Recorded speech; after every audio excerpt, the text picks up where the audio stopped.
복된 예배 되게 하여 주시옵소서. 예수님의 이름으로 기도합니다. 아멘. 하나님 말씀 보도록 하겠습니다. 오늘 열왕기하 18장 3절과 또 22장 2절 말씀, 짧은 말씀인데 같이 한번 우리 합독하도록 하겠습니다.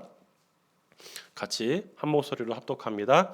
히스기야가 그의 조상 다윗의 모든 행위와 같이 여호와께서 보시기에 정직하게 행하여, 요시야가 여호와 보시기에 정직하게 행하여 그의 조상 다윗의 모든 길에 행하고 좌우로 치우치지 아니하였더라. 아멘. 기도하겠습니다. 하나님, 오늘도 이 시간 주의 말씀을, 주님 말씀을 들을 때 또 우리의 생각을 다 내려놓게 하시고 기록된 말씀이 증거되게 하시며 말씀을 통해 힘을 얻는 시간 되게 하여 주시옵소서. 부족한 자를 주님 붙잡아 주셔서 오늘도 말씀만이 증거되는 시간 되게 하여 주시옵소서. 예수님의 이름으로 기도합니다. 아멘. 네, 오늘 이렇게 수요 누림 예배 오신 우리 성도들에게 오늘도 귀한 말씀이 또 힘이 되어서 말씀 붙잡고 살아가기 소망합니다. 네, 올 한해 제가 또 설교를 준비하면서 어떤 것으로 같이 말씀을 나눌까 고민하다가 믿음의 결단으로 살아가야겠다라는 본질적인 또 부분들을 생각하다 보니까 오늘 왕들의 이야기들을 좀 묵상하게 되었습니다. 그래서 오늘 본문의 제목을 다시 왕의 길을 따라가는 또 이스라엘 왕들의 이야기를 같이 나눠 보도록 하겠습니다. 오늘 그 시간에서 중요한 두 인물이 있죠. 우리가 잘 알고 있는 히스기야와 요시야란 두 왕의 이야기를 통해서 살펴볼 건데요. 왕들의 이야기, 열왕기상이나 열왕기하를 읽어보시면 아시겠지만 왕은 두 부류로 나타납니다. 선한 왕과 악한 왕이죠. 물론 북이스라엘의 왕들은 모두가 악한 왕으로 성경을 기록하고 있습니다. 하지만 남유다 왕들 중에서 일부가 선한 왕으로 기록되고 있지요. 성도 여러분, 선한 왕으로 기록된 그 핵심은 무엇입니까? 기준이 무엇입니까? 그것은 바로 하나님의 말씀을 붙잡고 말씀대로 행동한 왕들을 선한 왕으로 하고 끝까지 자신의 사욕대로 자신의 욕심대로 행한 왕들을 악한 왕으로 기록하고 있지요. 세상에서는 선과 악의 기준을 남에게 피해를 주지 않고 법과 질서를 잘 지키는 사람을 선량한 사람이라고 봅니다. 하지만 성경은 하나님의 말씀을 붙잡고 그 말씀을 실험하면서 그 말씀대로 몸부림치는 사람을 선한 사람으로 보고 있죠. 왜냐하면 하나님이 기준이 되기 때문입니다. 오늘 본문 속에서 등장하는 이 두 왕들의 이야기를 보면서 굳이 제가 다윗이라는 인물을 같이 연결시키는 이유가 뭐냐면 알다시피 성경의 모든 인물 가운데 다윗보다 더 하나님의 마음을 시원케 해준 사람이 많지 않다는 거죠. 물론 우리 다윗과 솔로몬 한번 비교해 봅시다. 다 아시는 내용이지만 하나님 앞에 선을 행한 왕들입니다. 하지만 그들 역시 인간인지라 또 부족한 부분도 있었지요. 그래서 재미있는 건 뭐냐면 다윗과 솔로몬 그 후세대인 르호보암 시대 때 가서는 어떤 일이 벌어집니까? 르호보암은 할아버지 다윗과 아버지 솔로몬의 뒤를 이으지 않고 자신의 사리사욕을 행하는 악한 왕으로 시작합니다. 참 가슴 아픈 것은 남유다를 시작하는 첫 번째 왕이 바로 악한 왕으로 시작되는 것이죠. 그렇게 남유다 사회에서도 악한 부분들이 많이 등장하는 시대 속에 살아가고 있었습니다. 물론 오늘 살펴보진 않지만 중간중간 하나님의 뜻을 행했던 아사 왕이라든가 또 소수의 왕들이 있었습니다만 오늘은 이제 히스기야와 요시야를 중심으로 보고자 합니다. 오늘 첫 번째 살펴보는 히스기야 왕을 보면 물론 우리가 다 살피기에 너무 시간이 부족하기에 핵심적인 거 그들이 하나님 앞에서 무엇을 행했느냐 그 부분만 성경을 통해 살펴보고자 하는데요. 히스기야의 뜻을 살펴보면 하나님은 나의 힘이다. 그 뜻을 담고 있습니다. 물론 이스라엘 왕들의 이름들을 다 해석하면 다 좋은 의미들이 많아요. 그런데 그 좋은 의미를 그 의미대로 사랑하는 왕들이 많지 않다는 것이죠. 히스기야 왕의 이야기를 좀 더 살펴볼 건데 오늘 먼저 우리 본문의 내용을 같이 한번 읽어보도록 하겠습니다. 오늘 본문 다시 읽겠습니다. 시작. 히스기야가 그의 조상 다윗의 길을 행하와 같이 여호와 보시기에 정직하게 행하여, 요시야가 보시기에 정직하게 행하여 그의 조상 다윗의 모든 길을 행하고 좌우로 치지 아니하였더라. 네, 오늘 본문의 내용을 가지고 이제 좀 더 구체적인 내용들을 볼 건데요. 먼저 열왕기하 우리 18장 4절과 6절 말씀을 먼저 보겠습니다. 히스기야가 첫 번째로 무엇을 행했는지를 언급하고 있는데요. 우리 4절부터 6절 말씀 같이 읽겠습니다. 시작.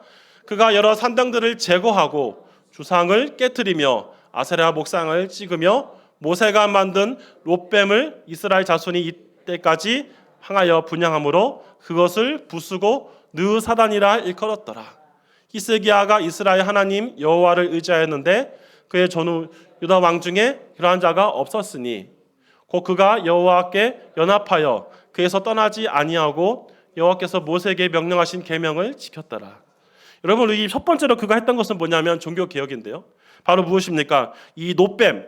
여러분, 놋뱀 한번 떠오르는 게 무엇이죠? 바로 민수기 20장 4절에서 9절 말씀에 보면 이스라엘 백성들이 이제 가나안 땅으로 가는 여정 가운데 불평과 원망을 합니다. 불평과 원망을 하기 때문에 하나님께서 그들에게 이제 깨닫게 하시기 위해서 불뱀 독사를 이제 그들에게 보냈죠. 독사의 불로 많은 사람들이 죽어가고 있었습니다. 이때 하나님께서 모세에게 어떤 대안을 주셨나요? 바로 놋뱀을 만들어서 물린 자마다 그것을 보는 자들은 살 것이다. 즉 보는 자들은 살아난 것을 볼 수 있죠. 우리는 상징적인 의미로서 놋뱀을 예수님은 상징적 의미로 표현을 합니다. 근데 문제는 뭐냐면 이스라엘 백성들이 이거를 이 놋뱀을 신으로 여기는 거예요. 그러니까 느수단이라는 이 더 큰 하나의 어떤 우상을 만들어서 숭배하는 그런 일을 범한 것이죠. 바로 이 히스기야는 그것에 대해서 가감한 결단을 한 것입니다. 이 놋뱀으로 만든 우상을 완전하게 부숴버려서 더 이상 하나님 앞에서 악을 행하지 못하도록 결단을 하는 모습을 보게 되어지는 것입니다. 즉 이런 모습 속에서 우리는 첫 번째로 기억할 건 뭐냐면 그의 아버지 아하스 왕 때는 악한 왕이었어요. 아버지 세대까지 이어왔던 우상을 그에 대해서 끊어버리고 그가 바로 이런 믿음의 결단을 했다는 것입니다. 쉽지 않은 어떤 행동이죠. 한번 생각해 보십시오. 하나의 습관처럼 이루어왔던 것을 왕이 그것을 결단하고 한다. 아마 반발도 많이 있었을 것입니다. 하지만 중요한 것은 그가 하나님 앞에서 바로 서기 위해서는 바로 이 우상부터 무너뜨려야 된다는 것이죠. 우상이 있는 한 우리가 온전히 하나님을 섬길 수 없다는 것이 히스기야의 결단이었습니다. 두 번째로 그가 한 행동을 또 보면은 18장 14절에서 16절 말씀이 있는데요. 같이 한번 읽겠습니다. 시작. 히스기야가 사자의 손에서 편지를 받고 여호와의 성전에 올라가서 히스기야 그 편지를 여호와 앞에 펴놓고 그 앞에 히스기야가 기도하여 이르되 굴들 위에 계신 이스라엘 하나님 여호와여 주는 천하와 만국을 홀로 하나님이시라. 주께서 천지를 만드셨나이다. 여호와여 귀를 기울이소서 들으소서. 여호와여 눈을 떠서 보시옵소서. 사내림이 살아계신 하나님을 비방하러 보낸 말을 들으시옵소서. 여러분 이게 무슨 말이냐면 이 아수르가 남유다를 침범해 와서 남유다가 멸망 지점까지 왔습니다. 이때 이제 많은 사람들이 이제 우리도 끝났구나라는 생각을 가지고 있었죠. 이때 히스기야가 한 행동이 무엇입니까? 포기하는 것이 아니라 하나님께 기도하며 은혜를 구했다는 겁니다. 하나님은 창조주 하나님이시고 우리를 지으신 만왕의 왕이십니다. 근데 저 아수르의 저 잘못된 사람들이 바로 하나님을 비방하고 하나님을 욕한 걸 들으시고 하나님 응답해달라고 간절히 그가 호소하는 기도 제목들을 보게 되는 것이죠. 자, 이렇게 기도했을 때 하나님은 히스기야의 기도를 들으시고 기적을 행하시는 것을 볼 수 있습니다. 우리 19장 34, 35절 말씀을 같이 한번 읽겠습니다. 시작. 내가 나와 종 다윗을 위하여 이 성을 보호하여 구원하리라 하셨나이다 하였더라. 이 밤에 여호와의 사자가 나와서 아수르 진영의 군사 18만 5천 명을 친지라. 아침 일찍 일어나 보니 다 송장이 되었더라. 여러분 이 말씀이 무엇을 의미할까요? 안 믿는 사람들 이런 거 보면 이게 말이 되냐라고 말할 수 있습니다. 하지만 우리가 분명하게 확신할 건 뭐냐면 하나님의 능력이 임하면 기적은 일어난다는 사실입니다. 우리가 이것에서 분명 확신을 가져야 돼요. 완전히 지금 적에 의해서 공격당하고 더 이상 바라볼 곳이 없는 그런 절망적인 상황이 온다 할지라도 히스기야처럼 우리는 믿음의 결단을 하고 하나님의 절대 왕이시오니 하나님이 우리의 구원자시오니 저로부터 우리를 지켜달라고 간절히 기도하면 하나님께서 외면하시겠습니까? 바로 기적적인 일들이 벌어진 것이죠. 18만 5천 명의 아수르 군대가 한순간에 다 시체가 되어서 모두 사라지는 그런 은혜를 맛보는 것을 볼 수 있습니다. 또 세 번째로 또 히스기야 한 행동이 있는데요. 바로 히스기야 20장 1절 말씀을 한번 같이 읽어보겠습니다. 시작. 그때 히스기야가 병들어 죽게 되매 아모스 아들 선지자 이사야가 그에게 나와 그에게 이르되 여호와의 말씀이 너는 집을 정리하라. 내가 죽고 살지 못하리라 하셨나이다. 여러분 히스기야가 어떻게 병에 걸렸는지는 성경은 자세히 얘기하고 있지는 않습니다만 그가 이제 병에 걸려 죽게 되었습니다. 어찌 보면 이제 이쯤 되면 보통 사람들은 어떻게 생각합니까? 그래 나도 이제 생명을 다했구나. 하나님 생명을 걷어가시니까 이제 마무리해야지라고 얘기할 수 있는데 히스기야는 독특한 행동을 하는 것을 볼 수 있습니다. 우리 2절과 3절 말씀을 이어서 같이 한번 읽어보겠습니다. 시작. 히스기야가 낮에 벽을 향하여 여호와께 기도하여 이르되 여호와여 구하오니 내가 진실과 전심으로 주 앞에서 행하며 주께서 보시기에 선하게 행한 것을 기억하소서 하고 히스기야가 심히 통곡하더라. 저는 이 3절을 읽으면서 제 마음이 착 와닿은 게 뭐냐면 이게 하나님께서 생명을 걷어가셔도 할 말이 없어요. 그냥 우리의 생명은 하나님께 달렸기 때문이죠. 하지만 히스기야가 마지막으로 하나님께 호소하는 게 뭐냐면 그래도 내가 왕으로 있으면서 하나님 보시기에 선을 행하기 위해서 했던 거 하나님 기억해 달라는 것입니다. 참 하나님 어찌 보면 이 본문을 통해서 느끼는 게 뭐냐면 하나님은 참 눈물이 약하신 것 같아요. 히스기야의 눈물을 보시고 하나님 어떤 은혜를 베푸십니까? 그의 생명을 영정시켜 주신 것을 볼 수 있습니다. 우리 20장 6절 말씀을 같이 한번 읽어보겠습니다. 시작. 내가 내 날에 15년을 더할 것이며 내가 너와 이 성을 아수르 왕의 손에서 구원하고 내가 너를 위하여 또 내 종 다윗을 위함으로 이 성을 보호하리라 하셨더라. 여러분 여기서 또 다윗이 단어가 등장합니다. 이것이 무엇을 말하고 있습니까? 그만큼 하나님은 다윗이 하나님 앞에서 그래서 진실되게 살아간 것을 기억하고 계셨고 그의 후손인 히스기야가 바로 다윗의 어떤 뜻을 따라 하나님의 그 말씀을 살아가는 것을 기억하시고 그를 보호해 주신 장면을 볼 수 있습니다. 그러므로 우리 히스기야를 통해 정리를 하자면 그는 하나님의 앞에서 종교 계획을 행하는 사람이었고 어떤 상황이 있어도 그가 하나님만 의지하는 사람이었고 또 하나님의 은혜를 구하는 사람이었다는 사실을 우리 그의 선한 행위 통해서 알 수 있습니다. 두 번째 살펴보는 요시야를 보겠는데요. 요시야는 히스기야와 달리 어린 나이에 왕이 되었습니다. 요시야가 히스기야 왕과의 그 계보를 보면 히스기야의 아들 므낫세, 다음에 그 아들 아몬, 그 다음에 요시야가 이제 그 계보를 이어가죠. 근데 중요한 건 뭐냐면 히스기야가 죽고 그의 아들 므낫세가 왕이 되고 나서는 다시 전세 역전이 되어버렸습니다. 무슨 말이냐면 아버지의 선한 행동을 므낫세가 따라가지 않고 다시 악을 행하는 모습을 볼 수 있고 더 놀라운 것은 그의 아들인 아몬 역시 하나님 보시기에 악을 행하는 사람이 되었다는 사실이에요. 그런 와중에서 요시야가 8살의 왕이 되었는데 요시야는 다른 행동을 하는 것을 볼 수 있습니다. 저는 이것을 보면서 느끼는 게 뭐냐면 신앙은 유전이 아니라는 사실을 다시 한번 깨닫습니다. 여러분 다시 잘 보십시오. 히스기야 그렇게 하나님 앞에 호소하고 나아갔는데 그의 아들과 손자는 하나님을 버리고 악을 행하는 사람이 되었습니다. 근데 중손자인 요시야는 또 그걸 따라가는 것. 어찌 보면 이것이 우리가 기억하고 우리 후손들에게 분명하게 알려줘야 될 하나의 또 메시지가 아닌가라는 생각을 하게 되었습니다. 요시야는 그 뜻을 생각해 보면 여호와께서 도와주신다라는 것이죠. 요시야 왕에게도 다시 중복된 내용이 많기 때문에 두 가지만 정리를 하자면 그가 한 행동이 있습니다. 그가 무엇을 행했냐면 그는 첫 번째 히스기야 왕이 했던 것처럼 종교 계획을 행하는 모습을 볼 수 있는데요. 우리 열왕기하 22장 11절 말씀을 같이 한번 읽겠습니다. 시작. 왕이 율법책의 말을 듣자 그 옷을 찢으니라. 성전 재건을 하는 가운데 바로 하나님의 말씀이 두루마리 성전 말씀이 이제 발견되는 거예요. 그 말씀을 듣고 요시야가 행동한 것은 뭐냐면 옷을 찢었다는 사실입니다. 여러분 이 하나의 행동인데요. 자신이 어떤 결단을 하겠다라는 모습을 보여주는 거예요. 내가 하나님 앞에서 이렇게 살겠다라는 결단을 요시야가 하는 것입니다. 자, 그가 어떤 결단을 하였느냐? 우리 3절 말씀, 우리 계속 3절 말씀 읽겠습니다. 시작. 왕이 단위에 서서 여호와 앞에서 언약을 세우고 마음을 다하고 뜻을 다하여 여호와께 순종하고 그의 계명과 법도와 율례를 지켜 이 책이 기록된 그 언약의 말씀을 이루게 하리라 하매 백성이 다 그 언약을 따르기로 하니라. 여러분 히스기야가 바로 3절을 통해 뭘 말합니까? 그 말씀대로 살기로 결단하는 거예요.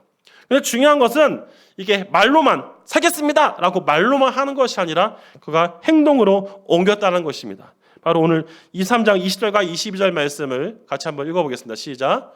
또 거기 있는 산당의 제상들을 다 제단 위에 죽이고 사람의 해골을 제단 위에 불사르고 예루살렘으로 돌아왔더라. 왕이 무 백성에게 명령하여 이르되 이 언약책에 기록된 대로 너희 하나님 여호와를 위하여 유월절을 지키라 하매 사사가 이스라엘 다스리던 시대부터 이스라엘 여러 왕들 시대와 유다 여러 왕의 시대에 이렇게 유월절을 지킨 일이 없었더라. 여러분 이 요시아의 모습 속에서 이제 종교 개혁을 이루고 한 가지가 무엇이냐면 유월절을 지켰다는 거예요. 여러분 유월절 지켰는데 성경은 뭐라고 얘기합니까? 이 요시아처럼 유월절을 지키는 왕이 없었다라는 거예요. 그 언제부터인가 성경을 보니까 사사기 시대부터 지금까지 이렇게 하나님의 말씀 가운데 유월절을 통해 하나님의 뜻을 위해서 살아가기에 몸부림친 사람이 드물었다라는 것을 보게 되어진 것입니다. 안타까운 것은 요시아가 죽은 이후에 그 위에 왕들은 다 이제 악한 왕이 되어 남유다가 바벨론의 멸망을 당하게 되지요. 근데 오늘 본문 속에서 우리가 중요하게 기억할 것이 있습니다. 그것은 무엇이냐면 이 하나님의 뜻을 행하며 살아가는 왕들과 그렇지 않은 왕들의 인생은 분명히 달라진다는 거예요. 하나님의 뜻을 이해하여 살아가는 왕들은 중간에 어려움도 있고 힘든 부분이 있습니다만 중요한 건 무엇입니까? 그 상황 속에서도 하나님을 의지했다는 겁니다. 하나님을 바라보고 말씀에 기초해서 때로는 모든 우상과 모든 것을 다 과감하게 끊어버리는 거예요. 이걸 끊어버리지 않고서는 내가 더 이상 하나님 앞에 바로 설 수 없습니다라는 믿음의 결단입니다. 이 두 왕은 바로 그런 뜻을 행하는 왕으로 성경은 기록하고 있는 것이죠. 말씀을 정리하면서 사랑하는 성도들에게 묻고 싶습니다. 우리는 올 한 해 살아가면서 어떠한 마음으로 우리는 이 땅을 살아가야 될까요? 하나님 주시는 말씀이 우리가 머리로만 알고 그냥 이론적으로만 아는 그런 신앙이 되어서는 안 된다는 거예요.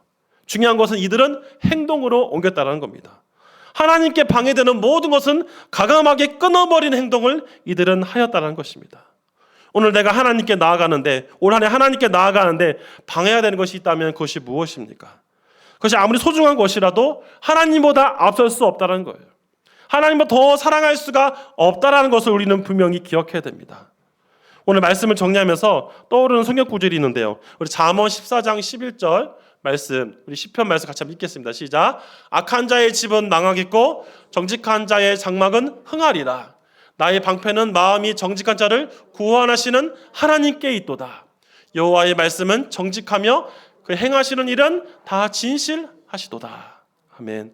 성도 여러분, 이 말씀을 기억하시면서 하나님의 뜻을 이어간 사람들은 분명한 결단을 하며 살았다는 사실을 다시 한번 새기면서 올 한 해 하나님 앞에 다시 한번 내가 고쳐야 할 것이 무엇이고 그래서 주의 말씀을 붙잡고 또 어떠한 행동을 할 것인지를 고민하면서 믿음으로 실천하는 성도들 되기를 간절히 바랍니다.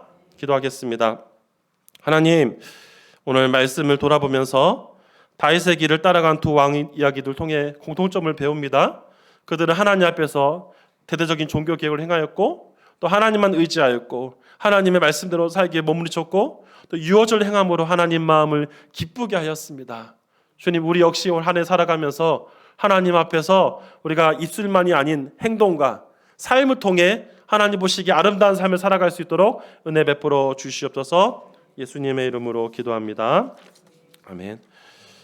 네, 우리 교회 소식 알려드립니다. 계속해서 특별 새벽 기도가 있는데요. 참석해서 또 은혜 받는 시간 되게 하시고요.